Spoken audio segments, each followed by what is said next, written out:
Isang pinagpalang araw po sa inyo mga kapatid. Minsan pa, welcome sa aking YouTube channel. Meron po tayong mga barya na collect, no? Na gusto kong i-share sa inyo. Alin ba rito yung hard to find na aking hinahanap? O yung mga error coins dito po sa baryang ito. Talakayin po natin.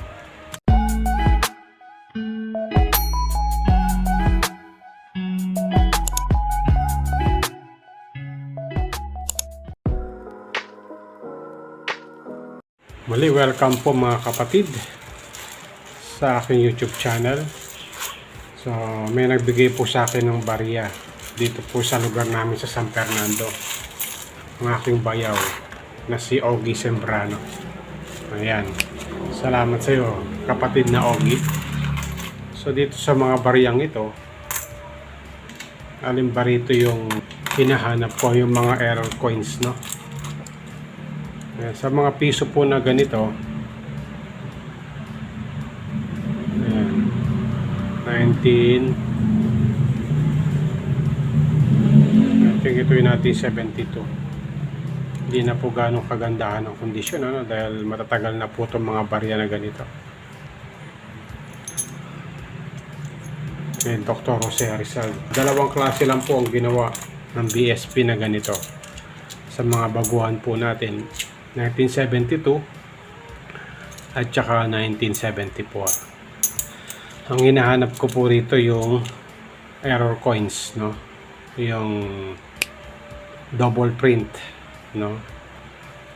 So kung meron po kayong ganitong double print, mag-PM lang po kayo, at kung malapit kayo dito sa San Fernando, Pampanga, pwede po tayo mag-meet up, no? Maging sa mga ganitong coins, foreign coins, no? Ayan. Marami-rami rin pala mga foreign coins na nabigay sa akin. Foreign coins. Ito pong gis na to kay Baltasar, no? Common lang po ito, no? Ang hinahanap po ng mga collector dito yung mga error coins, yung mga ganito. May nag-alok po sa akin ng ganitong coins. Kung meron po kayong ganito na double print o error coins, pwede po tayong mag-meet up, no? Medyo marami-rami po tayong ganito. Ito rin po yung mga ganito. Marami na rin po ako nito. Kung meron po kayong error coins na ganito na double print, pwede nyo i-alok sa akin at mag-meet up po tayo dito sa San Fernando, Pampanga. Ito.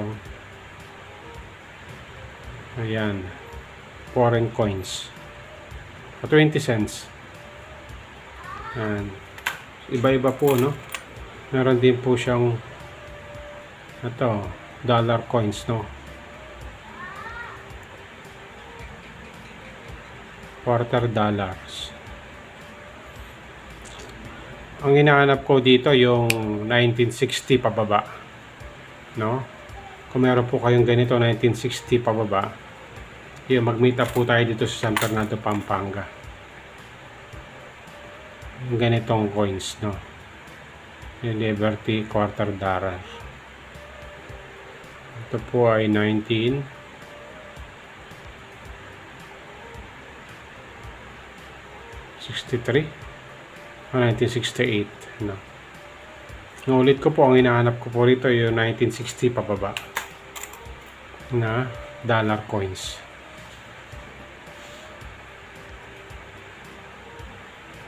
Ito na 20 cents dollar, foreign coins. Marami-rami pala mga ganito, no? Mga foreign coins. 20. So ito rin po ay $quarter or at 10 cents, no? Liberty.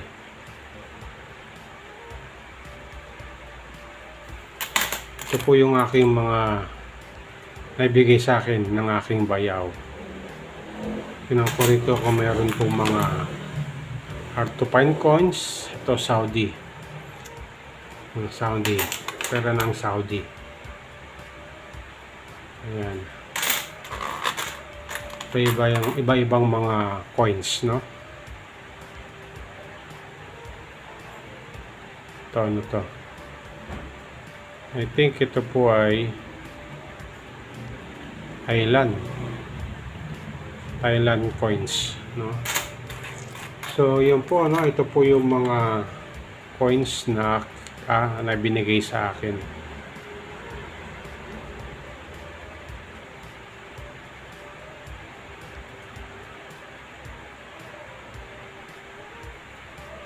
Dahil sa kalumaan, hindi ko na makita kung anong date eh. So, ito po yung 1 penny, no? 2006. So, yun na po, no? Ito, ano naman to? I think ito ay Thailand coins din. Foreign coins, no? Iba-iba po siya. Karamihan po na natanggap ko ay yung 10 cents na ganito kay Baltasar. Marami-rami po siya. At saka yung ganito, mga 10 cents, no? Meron din pong luma. Ito yung nagluluto, 1963, 10 cents din, no? So sa man may nag-aalok po sa akin ng ganitong barya, hindi na po ako bumibili ng ganito. Kung meron po kayong error coins na ganito, yan po yung aking binibili, mga double print, no? Mga double cara. Yan po ang hand po natin, yung double cara na ganito, mga error coins, foreign coins.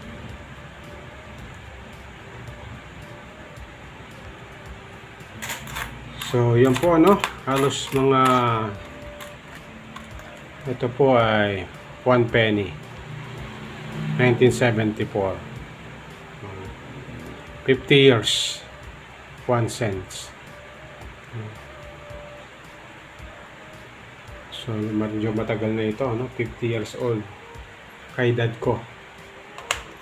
Kaya, yun po, maraming salamat sa inyong pagsubaybay sa aking YouTube channel. Ito, ano kaya dito? Medyo malabo na, no? Hindi natin makita. Kailangan natin gamitan ng